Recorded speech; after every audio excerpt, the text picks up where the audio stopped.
Hi everyone, welcome back to another episode of Psych Talk. Today, we are exploring addiction, not just as a habit or choice, but as a process that hijacks the brain and reshapes lives. Have you ever wondered why people struggling with addiction find it so hard to quit? And why they might say, oh, but why should I stop using this drug? There's literally nothing else out there for me. So, this episode will unpack the stages of addiction, the neurobiology behind it, and how building meaningful connections can pave the way to recovery. And we'll also explore Adler's tasks of life, the dopamine reward system, and how addiction fills a void in people's lives and that could be otherwise fulfilled by relationships, purpose, and self-care.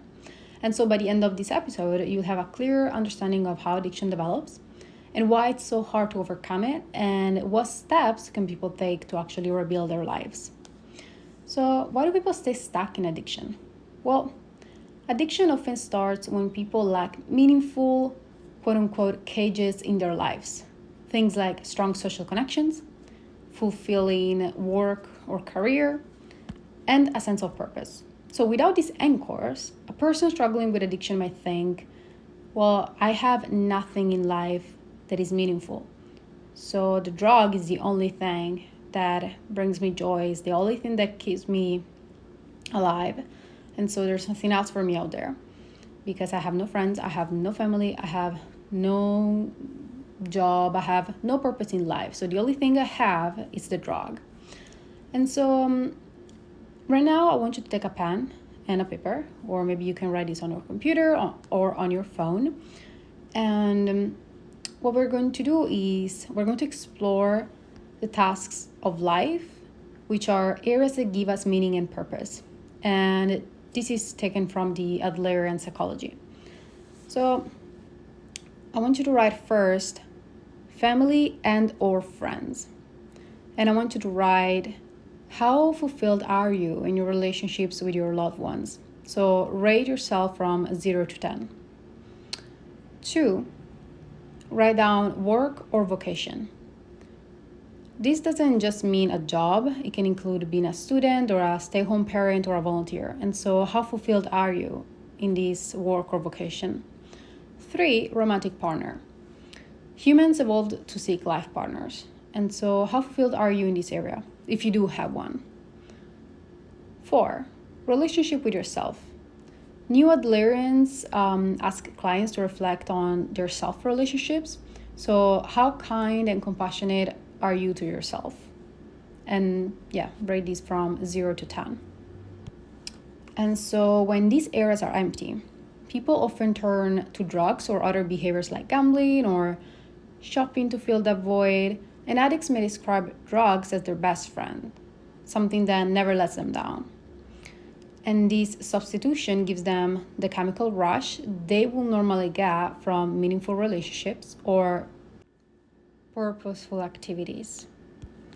Now, let's get into the stages of addiction. So let's break down the 6 stages of addiction to understand how it develops and how it escalates. So first, we have the first use. And this could be from curiosity, peer pressure, or even a prescribed medication. And basically, it's when the person tries the substance for the first time. Number 2, we have regular use. So the substance kind of becomes part of a routine, often because of social influences or personal stress. So let's say maybe you hang out with your friends every Saturday and Sunday and you get drunk and wasted every Saturday and Sunday. Or maybe your coworkers are smoking weed on their break and you start on a regular use doing the same. Then 3, we have risky use. So at this stage, the person continues to use the substance despite negative consequences. So they might start taking dangerous risks like driving under the influence without thinking through the outcomes. 4, we have dependence. So the person becomes physically and psychologically dependent. So they rely on the substance to cope with negative emotions because they don't know how to self-soothe in healthier ways. And so their body does not distinguish between good or bad. It just knows that it needs the substance to feel normal. And 5, we have substance use disorder. So at this point, quitting becomes nearly impossible without professional help.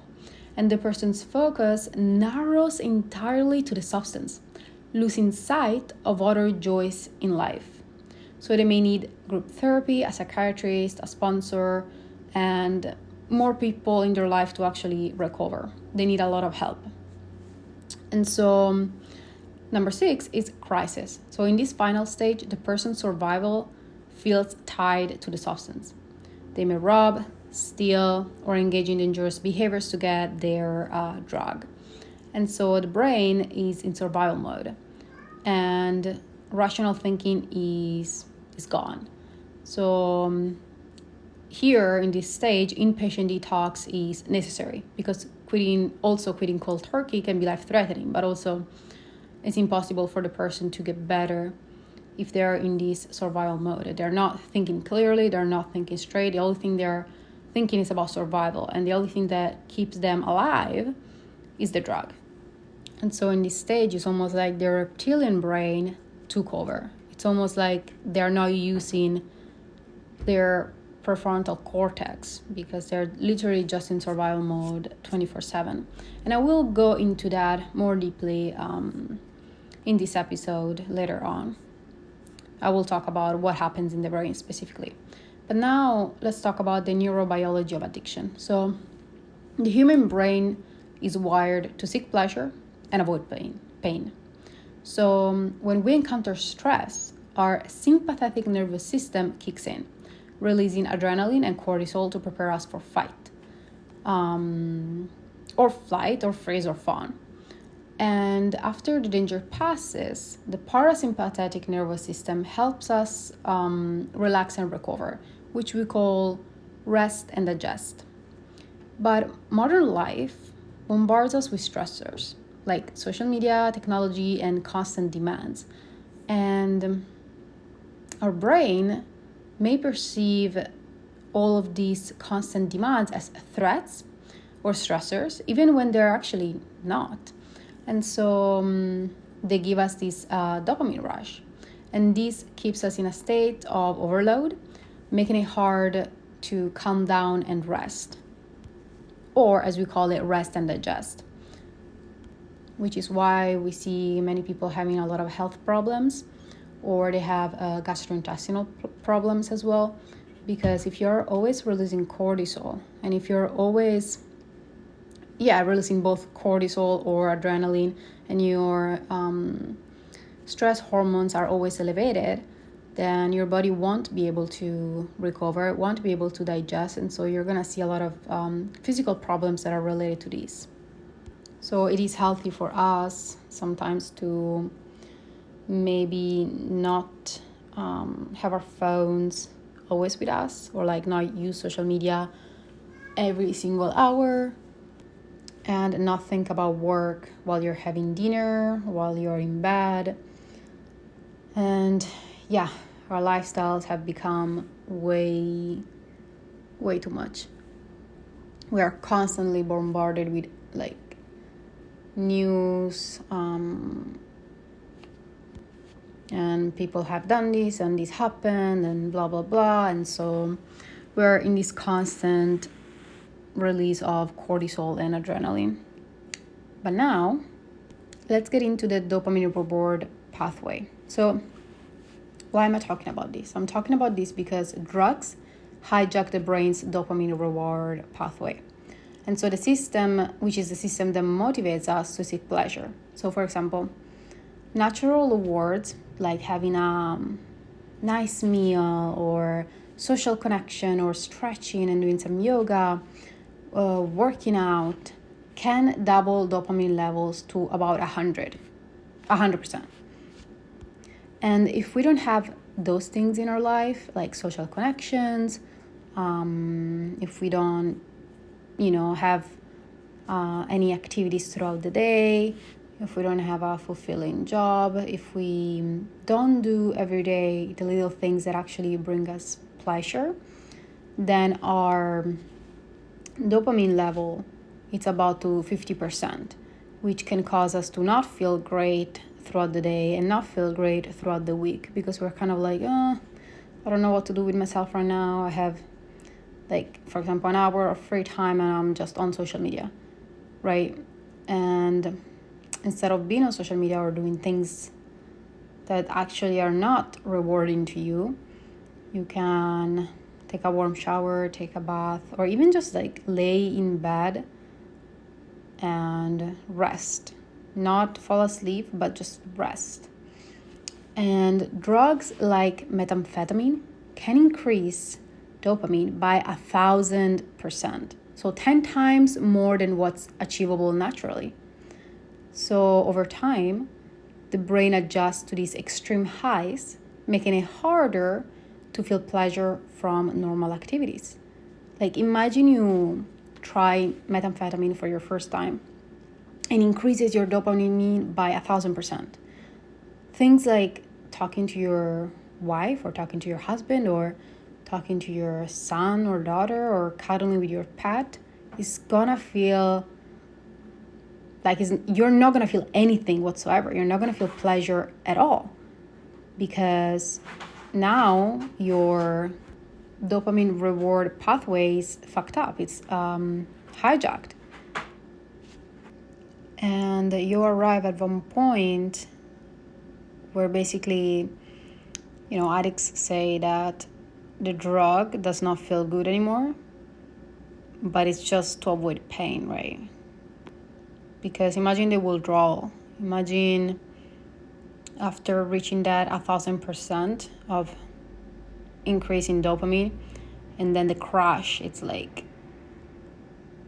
hard. And so people feel, when they're withdrawal, they feel a lot of pain, and then taking the drug again, unless they keep taking a higher amount always, constantly, they're not going to feel the high. They just feel normal again. So quite literally, after a while, the drug is the only thing that keeps them normal again, and they just take it to not feel the pain. And so what happens in the brain? Well, the brain has evolved in layers. So the first part of the brain that evolved was the reptilian brain, which was responsible for basic survival instincts like equilibrium and fight or flight responses. Then we have the mammalian brain, which includes the hippocampus, so memory, responsible for memory, and the amygdala, which is responsible for emotion regulation. Women also often experience more intense emotional response to the differences in brain wiring.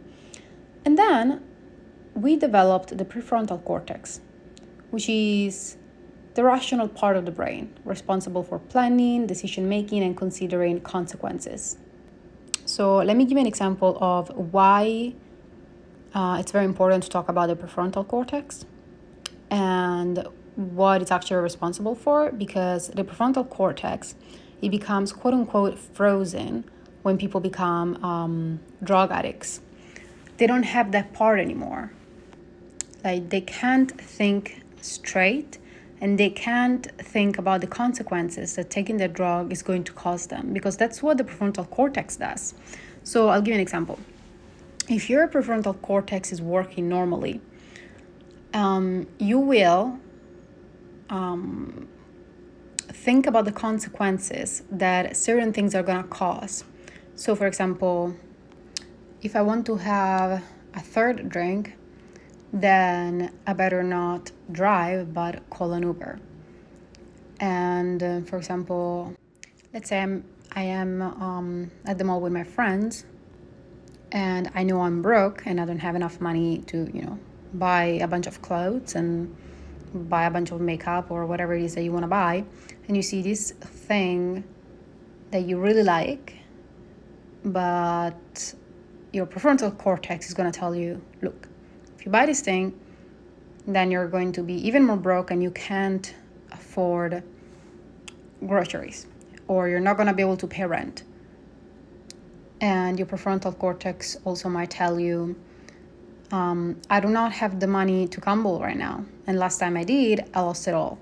So I'm not going to gamble right now because it doesn't make any sense. And so you're literally thinking about your best interest and what actions may or may not going to end in your best interest. And so what happens is that in these stages of addiction, the prefrontal cortex starts to dysregulate. And so let's say you do not have the money to pay for your drugs. So you are thinking about, okay, I'm going to steal money from my parents to get the drugs. Your prefrontal cortex does not fire anymore. And it does not say, well, but I love my parents more than I love my drug. And I shouldn't do this to my parents.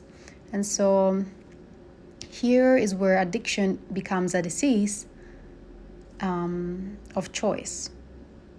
Because quite literally, you do not have a choice anymore if that cortex does not fire anymore.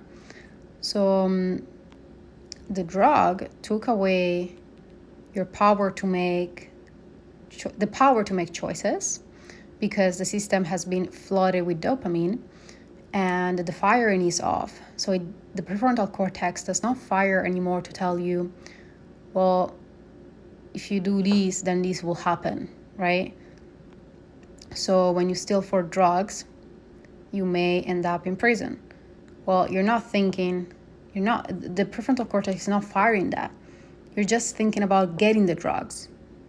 It's almost like you are just using your reptilian brain and you're just thinking about survival. And the only thing that keeps you alive is the drug. But because the brain is neuroplastic, this prefrontal cortex can be activated again once you stop the drugs, unless there was severe brain damage. And so again, in addiction, the prefrontal cortex becomes dysregulated, and the drive for the substance overrides rational thinking, leading to behaviors like stealing from loved ones. And this is why addiction is often described as, again, a disease of choice, because the ability to choose is hijacked by the drug. Let me give you another example. Let's say you are a father and you have a wife and children. Well, if you have substance use disorder, you're not thinking about, oh, well, I shouldn't spend money on this drug because I have to pay for my, I don't know, kids' school or my kids' clothes or food. Your prefrontal cortex is not firing that anymore. And you're just thinking about the drug. And so what happens is that you don't have in your peripheral vision your wife, your kid, your social connections, your job. You only have the drug. You're only seeing the drug. And the drug is the only thing that can bring you joy. That's all your peripheral vision is telling you. That the only thing that can bring you joy is the drug. You quite literally do not see your family. You don't see, working out or stretching or going to work or doing your favorite activity as a thing that can bring you joy, but you only see the drug. And that is why when you are in stages 5 and 6 of the stages of addiction, you can't quit by yourself. I mean, you could, but it's extremely hard, if not impossible, to quit on your own. And when you are in the last stage of addiction, which is the crisis, you have to be impatient, because if you're only thinking, well, if I don't get the drug, I will die. And so you will rob for the drug, you will sex traffic for the drug, you will steal, you could kill people for the drug as your life depended on it. And so you're not thinking clearly and you are in survival mode. And once your impatient and you're starting to detoxify, after 10 months, your brain will rewire itself from how it was before. And again, unless you had a lot of brain injuries, unless your brain was severely damaged when you were taking the drug. And so let's say you actually got better and you're clean. You're not using the drug anymore. You still have to make sure that your life is fulfilled with social connections and activities, because boredom can be easy way for you to relapse. And instead of having that 50% of dopamine per day, let's try to double our baseline to 100% and do things that keep you at 100%, because we were born to achieve that. And so little things that bring you joy every day, like making yourself a nice breakfast, or drinking a nice tea or coffee, or taking a walk and do some stretching, hanging out with your friends, spending time with your spouse, having sex, and all these things. Because if you don't experience that on a daily basis, like at least some things that bring you joy on a daily basis, then you will try to fill that void again with the drug. And I'm mentioning these because it's very important. Once you stop using and you're clean, you can relapse easily. I mean, relapses are actually very normal. And there is something called euphoric recall, which can trigger you to relapse. So basically, even in recovery, the brain's pathways can be easily reactivated by triggers. What are these triggers? Well, a certain smell, a place, or a single sip of alcohol can bring back memories of the substance, leading to the relapse. So let's say you were an alcoholic and you smell vodka, and it's gonna bring you back those memories of how drinking felt. And so let's say you have one drink, and then that one drink becomes 1,000 drinks. So this is why recovery involves more than just quitting the substance. It's about rewiring the brain through new habits and connections. And also I wanted to mention that one addiction can go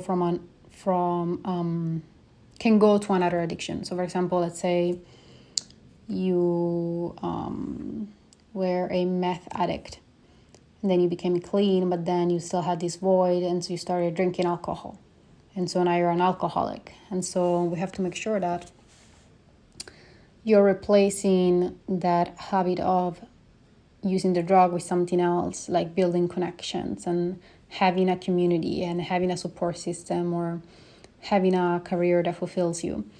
And some addictions can be quote unquote good. For example, some people may be addicted to stretching or working out, and as long as it's not deteriorating your life or detrimental to your life, then it can actually be good. Or some people may be addicted to taking walks in the morning, like they have to take their walk, otherwise they feel shitty throughout the day. So addictions are not always bad. And so recovery starts with calming the nervous system and finding joy in everyday activities. So small mindful actions like watching a sunset, taking a warm shower, or dancing, singing, listening to music can release natural dopamine and help the brain return to balance. And Adler's tasks of life can also guide recovery, which are reconnect with family and friends, find purpose through work or volunteering, and build a better relationship with yourself. And most importantly, recovery, it is not about perfection. It's about finding something meaningful to hold on to so that the void doesn't lead back to addiction. And so addiction is a complex, multi-layered challenge, but understanding its stages and the brain's role can make recovery more achievable. And so that is why it's very important for a therapist to explain all of these to their client when they are in their first stages of addiction. Because once they are in stage 5 and 6, then you have to have more people helping the individual, because it's I don't want to say it's too late, but the therapist alone cannot help the person. It has to have a group of specialists to help that individual. But if, let's say, the client is in stage 1 or stage 2 of addiction, then explaining all of these can help the person to find other things to fill that void. And also the individual might, I don't want to say be scared, but after understanding how the prefrontal cortex is not going to fire anymore, they might be like, well, I don't want to end up like that. And so they might actually, make some lifestyle changes. Well, this is the end of the episode. Thank you for joining me on this journey into the psychology of addiction. And if you found this episode helpful, please share it and subscribe for more insights. And don't forget to follow us on Instagram. We're called Psych Talk Pod. And thank you.